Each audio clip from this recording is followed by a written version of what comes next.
بجماله حسنت جميع خصاله صلوا عليه وآله فمحمدنا هو سيدنا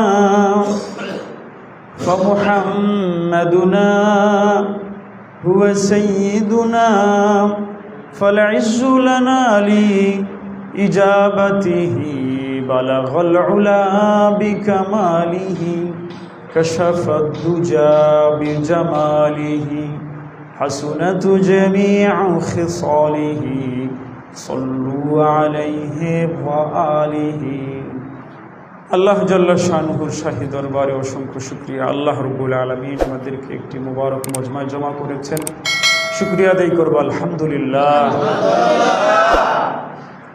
মজলিসের শুরুতে দুরূদ শরীফ পড়েছি আর পরে বালাগাল উলা পড়েছি। এটা ইচ্ছা করে পড়ছি। এটা নিয়ে দুই ধরনের ভুল বুঝাবুঝি আছে বালাগাল উলা নিয়া। কেউ কেউ মনে করে বালাগাল উলা হইল দুরূদ, তো দেখবেন দুরুদের জায়গায় অনেকে এটা পড়ে। এটা দুরুদ না, এটা হলো নবীজির প্রশংসা। এটার মধ্যে আবার বলা হয়েছে যে নবীজির যেহেতু এত মর্যাদা, তো নবীর উপরে দুরুদ পড়ো, সল্লু আলাইহি, নবীজির উপরে দুরুদ পড়ো, ওয়া আলিহি, এবং তার পরিবারের উপরে। তো বলেন তো এটা নিজে দুরুদ না এটার ভিতরে বলা হয়েছে দুরুদ পড়ো? এটার ভিতরে বলা হয়েছে দুরুদ পড়ো, আর এটার মধ্যে আমাদের নবীজির প্রশংসা আছে, নবী করিম সাল্লাল্লাহু আলাইহি ওয়াসাল্লামের মর্যাদা আছে। তো অনেকে এটারে ভুল বুঝে দুরুদ মনে করে পড়ে, এটা ঠিক না। আবার অনেকে মনে করে এটা পড়া যাবে না, এটা পড়া শিরক, এটা পড়া বেদাত, এটা সেটা, আরও অনেকে অনেক কথা বলে। এটা একটা ভুল কথা। কেন যে এখানে আছে নবী করিম সাল্লাল্লাহু আলাইহি ওয়াসাল্লাম, তিনি পূর্ণ গুণাবলীর উচ্চ শিখরে চলে গেছেন, বলে এটা বেদাত, এটা শিরক হয়ে গেল। কারণ নবীজি তো নিজে নিজে যাইতে পারেন নাই, নবীজিকে আল্লাহ নিয়ে গেছেন। তো এখানে বলা হচ্ছে নবীজি পৌঁছায় গেছেন। আচ্ছা, এই ধরনের অক্ষর দিয়ে চিন্তা করলে তো দুনিয়ার সবই শিরক, ঠিক কিনা?